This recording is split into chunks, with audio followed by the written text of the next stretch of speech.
Students, in today's class, we will discuss about electric field. So, till now, we have learnt about charges, their properties, even the principle of superposition, and the force acting between them, and so on. In today's class, we will start with the electric field.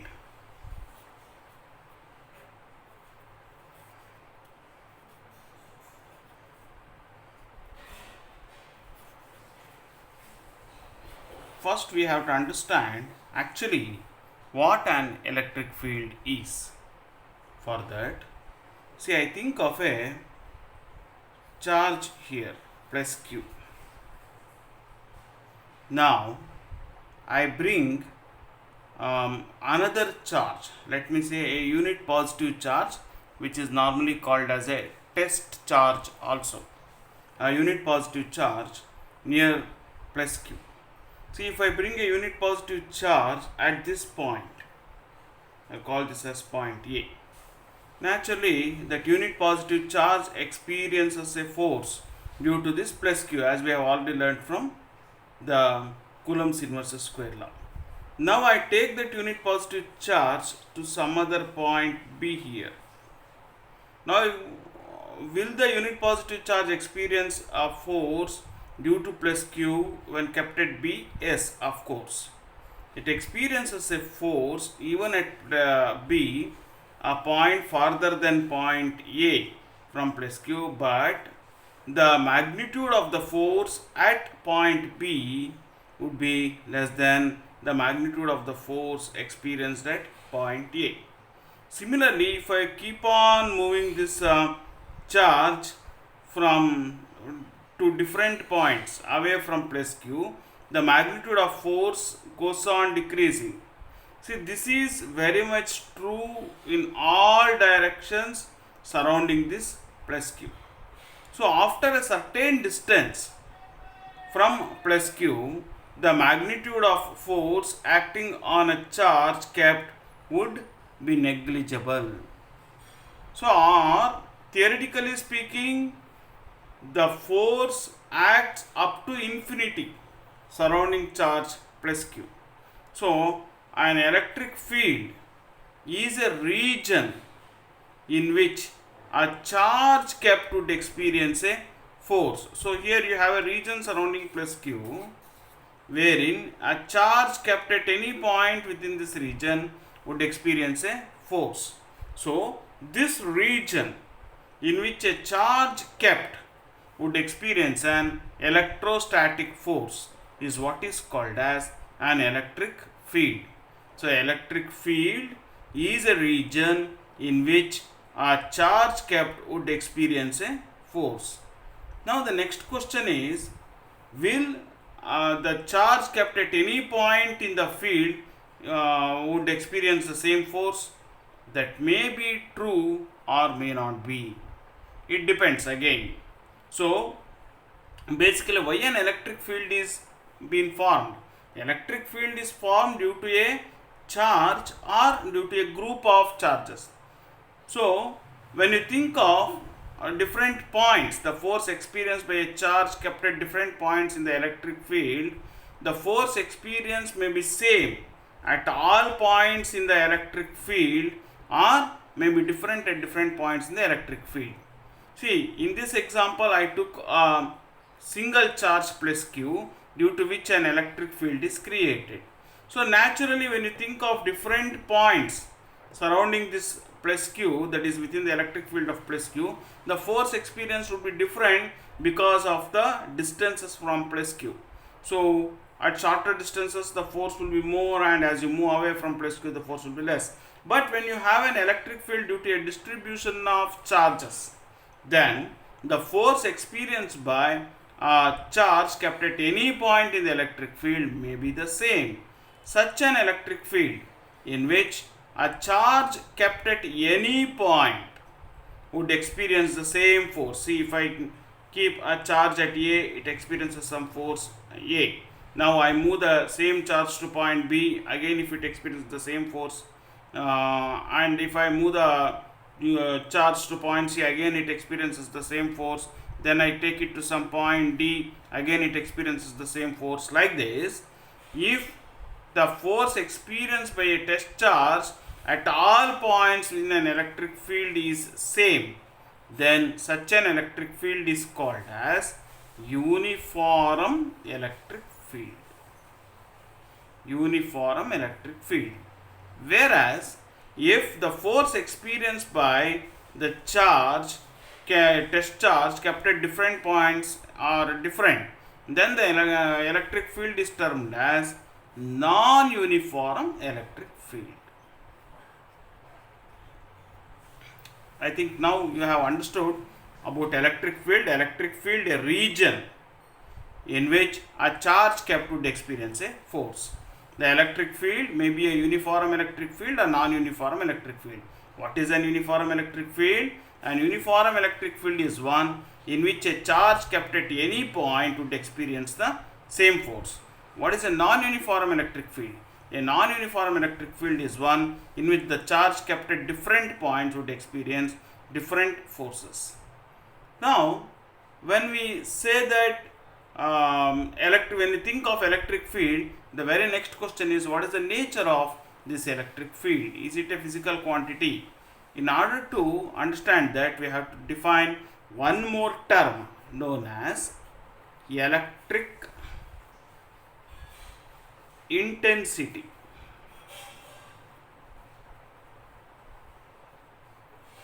Sometimes also called as strength of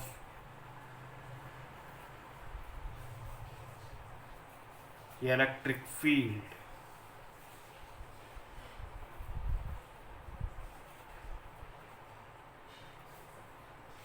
So, what is this intensity or strength of electric field?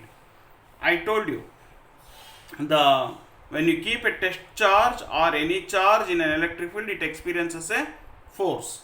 So, the strength of electric field or electric intensity may be same at every point in the electric field or may be different. That depends upon whether the electric field is an uniform electric field or non-uniform electric field. So, to measure the strength of electric field at any point in the electric field or the electric intensity at any point in the electric field, it is nothing but the force experienced by the charge kept at that point.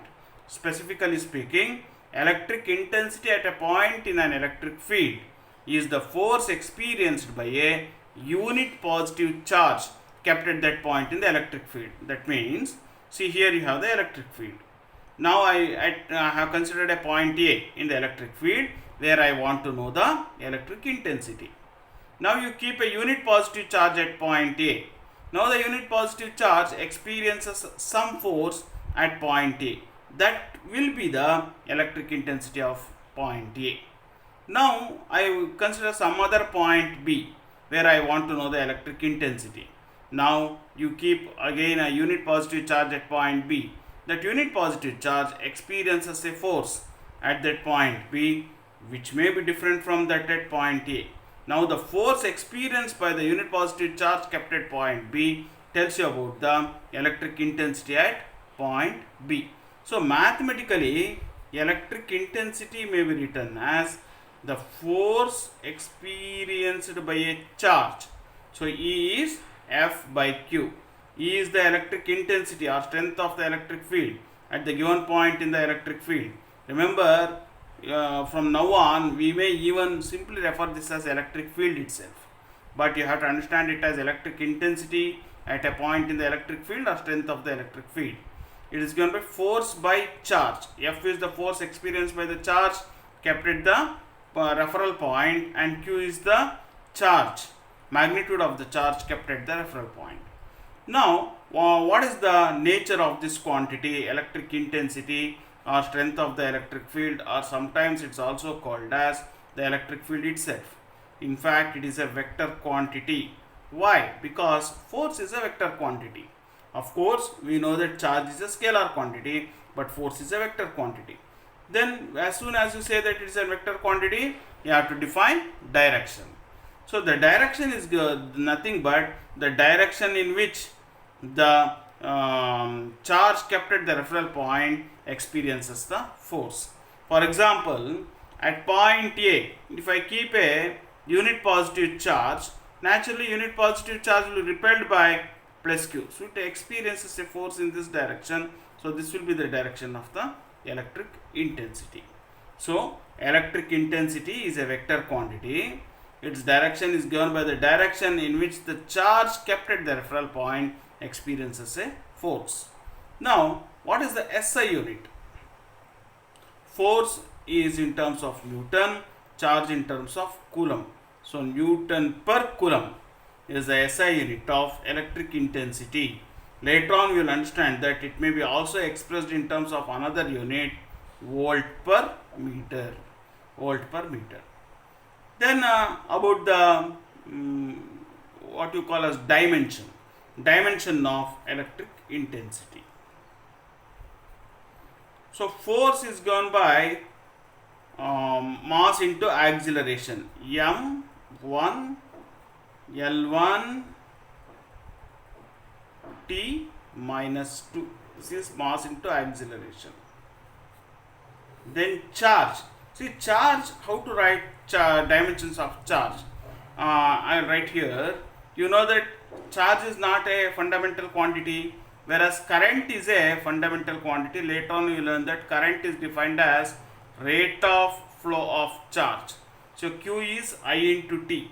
So I may write it as I into T, or in terms of A into T, where A is the ampere unit of current. So Q may be written as I into T or A into T. So simplifying this becomes M1 L1 T. See, this was minus 2. This T also goes to numerator. So it becomes minus 3 A minus 1. These are the dimensions of electric intensity. Or even you may write the same when you are expected to find the direct dimensions of electric field. So what have we learned till now? We learnt about an electric field, a region in which a charge kept would experience a force. So an electric field may be an uniform electric field or non-uniform electric field. What is an uniform electric field? An electric field is termed as a uniform electric field if the force experienced by a unit positive charge kept at any point in the field would be the same. Whereas if the unit positive charge kept at different points in the electric field experiences different amount of forces, then the electric field is said to be a non-uniform electric field. Then we learnt about electric intensity. So this tells you about the strength of the electric field at a given point. So electric intensity is the force experienced by a unit positive charge kept at the point in the electric field. So it's given by F by Q, where F is the force experienced by the charge kept at the referral point, Q is the magnitude of the charge kept at the referral point. So the SI unit of electric intensity is Newton per Coulomb or volt per meter. Dimensions of electric intensity are M1, L1, T minus 3, A minus 1. Okay. Next is we have to know about, so again remember the direction of the electric intensity at a point is nothing but the direction along which the charge kept at that point experiences the force.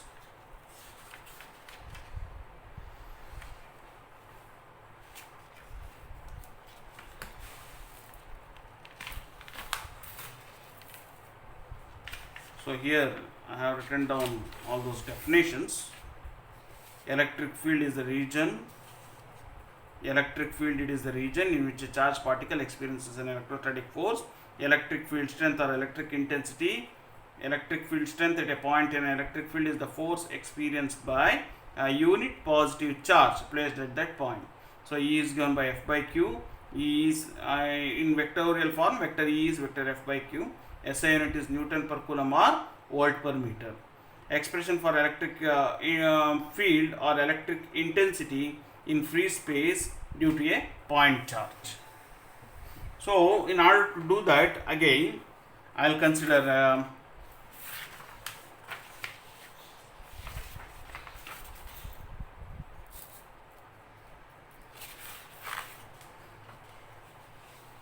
so electric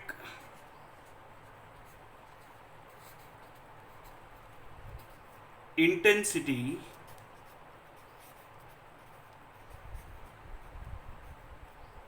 or electric field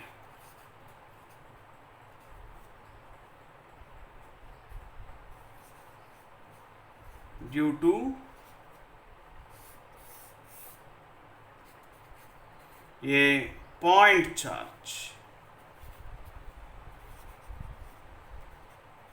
Of course, we are considering in free space.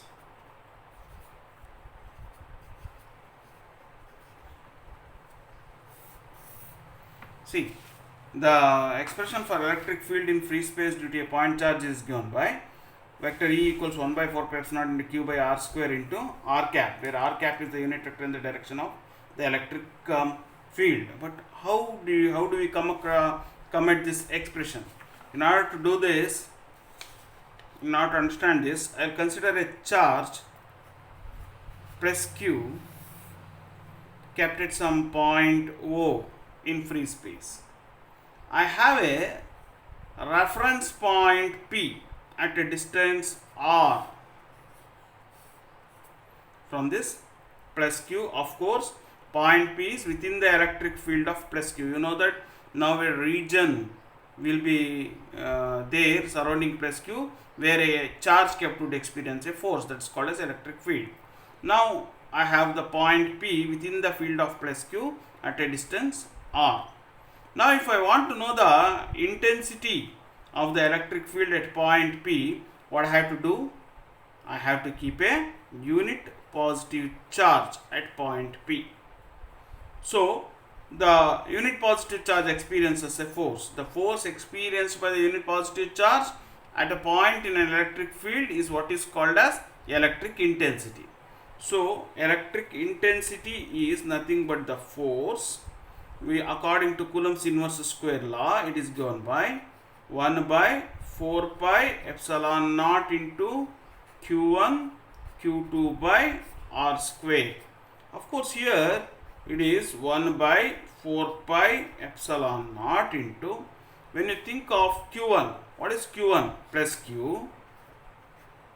Q2, what is the magnitude of charge at the other point? It is 1 coulomb divided by square of the distance into R cap. Of course, R cap is the direction along which the unit positive charge would experience the force at point P. In this case, the unit positive charge will be repelled by plus Q. So you can say it is along OP. Whereas if the charge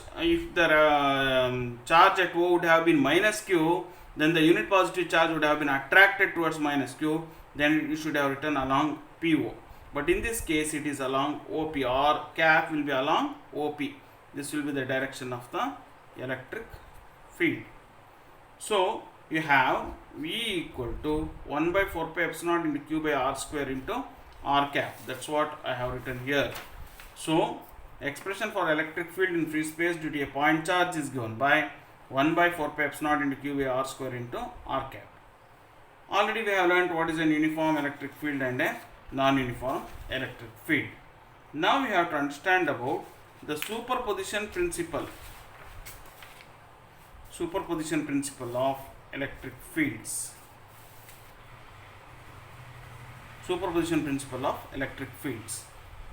First we have to recall statement. If you remember, we had learnt about the superposition of charges, superposition principle of charges also.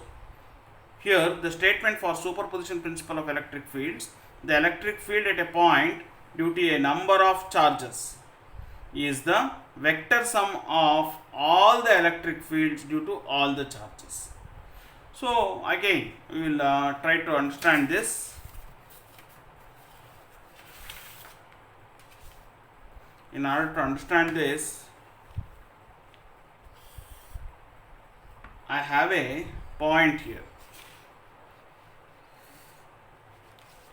I have a point P here, which is being surrounded by many charges Q1, Q2, Q3 and so on. So when I think of the electric field or electric intensity at point P, the electric field or electric intensity at point P is due to all the charges surrounding it. If you call the distance from Q1 as R1, from Q2 as R2, from Q3 as R3 and so on, then you know that the electric intensity at point P would be the electric intensity is produced due to all the charges surrounding point P. That is what the principle of superposition says. So the electric field at a point due to a number of charges is the vector sum of the electric field due to all the charges. So we have Q1, let Q1, Q2, Q3 etc. Qn be the point charges at distances R1, R2, R3 from the point P. Electric field at point P due to Q1 may be written as 1 by 4 pi epsilon into Q1 by R1 square into R1 cap.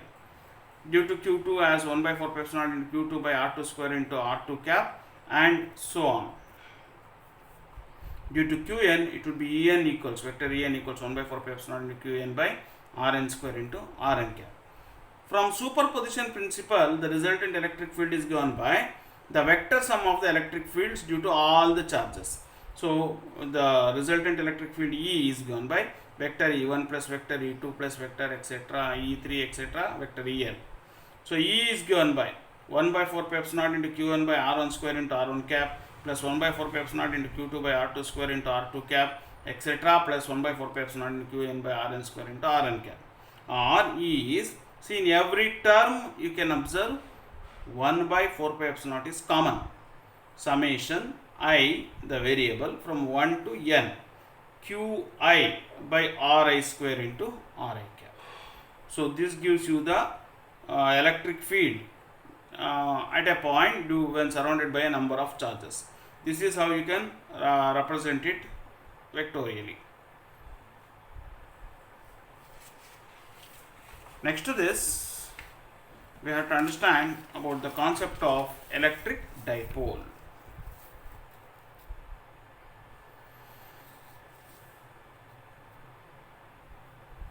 Electric dipole. See, the name itself tells you. Di means two, pole means polarities. So, electric dipole constitutes a pair of charges which are equal in magnitude but of opposite polarities. So, a pair of equal and opposite charges separated by a small distance constitute an electric dipole.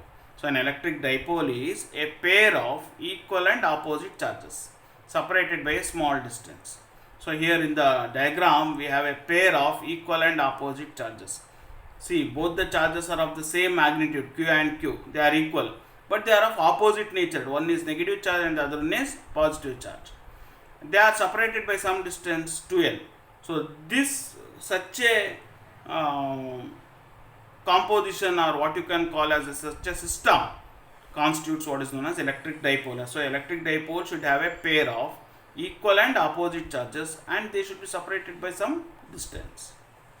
Distance separating the two charges is what is referred as dipole length. So, dipole length is the distance separating the two charges in case of a electric dipole. Now, we have to learn about one more term, electric dipole moment, normally represented by P. It is a vector quantity. Electric dipole moment is given by the product of magnitude of either of the charges and the dipole length. So, it is given by the product of magnitude of either of the charges. Since the magnitude of both the charges is same, it is either of the charges Q into the dipole length. What is dipole length? Dipole length is the distance separating the two charges into 2L. So, Q into 2L, of course, into P cap, where P cap is a unit vector along the direction of the electric dipole moment. How to know the direction of the electric dipole moment? It is in the direction of the dipole axis. See, by convention, the dipole axis is always said to be directed from negative charge to positive charge. It's always directed along the dipole axis, negative charge to positive charge. So that will be the direction of the dipole moment. So vector P is given by Q into 2L into P cap. Q is the magnitude of one of the charges and 2L is the dipole length, and P cap is a unit vector along the dipole axis. When you think of the SI unit of dipole moment, see, Q is given by Coulomb, 2L, the length is given by meter. So Coulomb meter is the SI unit of electric dipole moment. Remember, while writing this Coulomb meter, you must be careful. C should be capital, M should be small. Otherwise, if you write even C as small, then it becomes centimeter. So remember, it is Coulomb meter. Now, we will consider two positions with respect to the dipole. One is called as the axial line of the dipole, which is also called as the end-on position. See,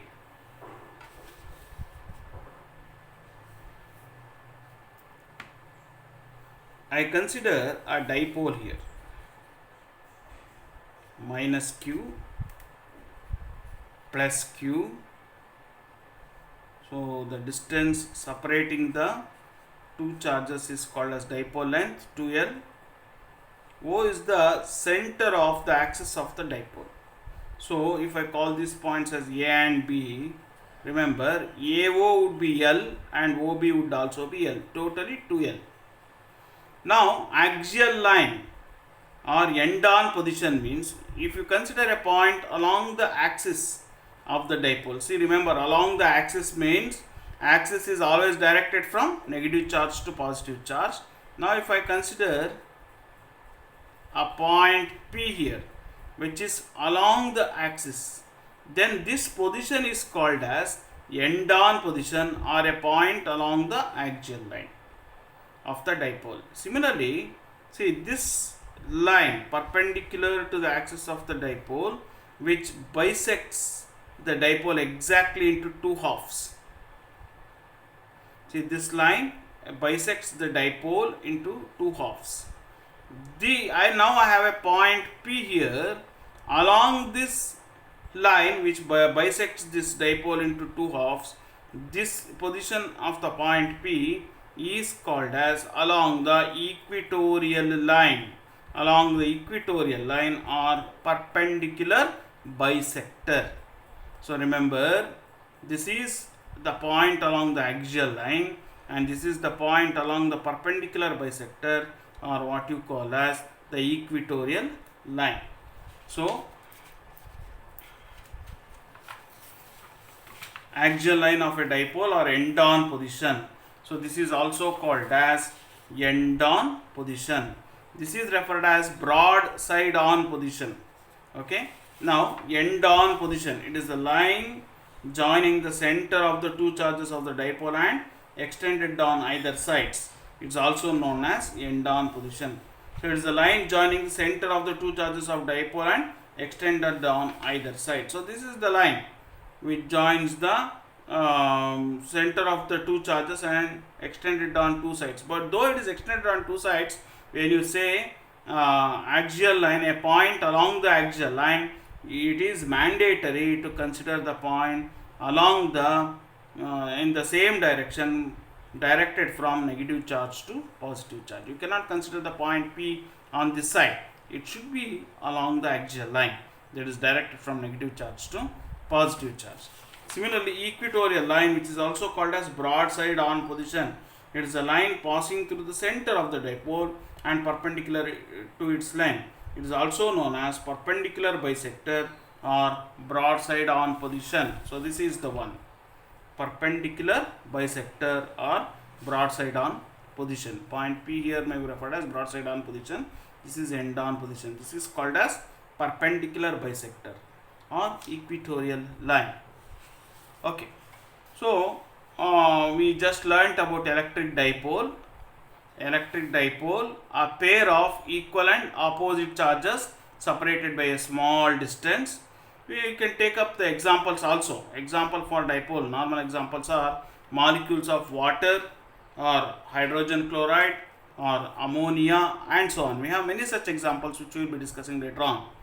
So the distance separating the two charges is what is called as dipole length. Mind that when you say an electric dipole, it should have a pair of equal charges but of opposite nature separated by some distance.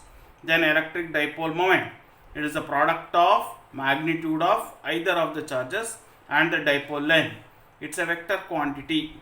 It's always directed along the dipole axis. Dipole axis is directed from negative charge to positive charge. Vector P equals Q into 2L into P cap. SI unit is coulomb meter. So here Q is magnitude of either of the charge, 2L is the dipole length. P cap is a unit vector along dipole axis. We discussed about two positions. One is known as axial line of the dipole, which is also called as end-on position. It is the line joining the center of the two charges of dipole and extended on either side. Remember, it should be directed from, when you consider the position along the axial line, the position of the point should be along the dipole axis, that is from negative charge towards the positive charge. It is also known as end-on position. Equatorial line or broadside on position is the line passing through the center of the dipole and perpendicular to its length. It is also known as perpendicular bisector or broadside on position. So today we have learned what an electric field is, what is electric field intensity, then also we learnt about the SI unit, even the dimensional formula of the electric intensity. Then we also derived an expression. In fact, no need to derive the same in the exam. You have to just remember the expression. Just for the matter of understanding, I have derived it. The electric intensity at a point or electric field at a point in an due to a point charge in free space. Then we also learnt about the principle of superposition of the electric field. Then we started our discussion with electric dipole. Students, I will be starting at this point. I will be stopping at this point in this class. In the next session, we will derive two expressions for the resultant electric field at a point due to a dipole at different positions. In fact, one we will consider one position as end-on position and the other one as broadside on position. Remember, due to an electric dipole, the net charge is always 0. In the system, net charge is 0 because one is minus Q and the other one is plus Q, the net charge will be 0. But the electric field, the resultant electric field is never 0. The net charge is 0, but the resultant electric field will never be 0. In the next session, we will derive expression for the electric field at a point on the end-on position and also the electric field at a point on the broadside on position due to a dipole. Okay, thank you.